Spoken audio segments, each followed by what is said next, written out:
त्यानंतर पाहूयात पुढची बातमी। केरळनंतर आता काँग्रेस आणखी एका राज्यामध्ये सत्तेत बसणार आहे। काँग्रेसने आपला जुना मित्र पक्ष द्रमुक पक्षाची साथ सोडली आहे। तमिळनाडूमधील मागील सरकारच्या काळात आणि निवडणुकीमध्ये काँग्रेस द्रमुक पक्षाच्या सोबत होती, मात्र निकालानंतर आता सगळी चक्र फिरली आहे। थलापती विजय यांच्या टीव्हीके सोबत काँग्रेस सत्तेत सहभागी होणार असल्याची माहिती आहे।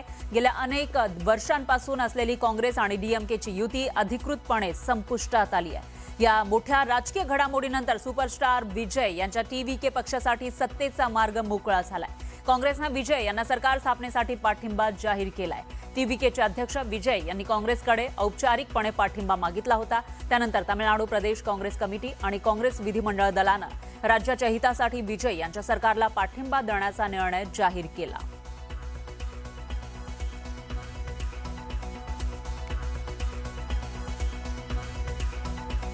तर दुसरीकडे पश्चिम बंगाल सरकारचा शपथविधी कार्यक्रम निश्चित झाला आहे। येणाऱ्या 9 मे रोजी दुपारच्या सुमारास ब्रिगेड परेड ग्राउंड या ऐतिहासिक ठिकाणी भव्य सोहळा पार पडणार आहे। या कार्यक्रमाकडे संपूर्ण देशाचं लक्ष लागलंय। मोठ्या प्रमाणावर तयारी सुद्धा सुरू आहे।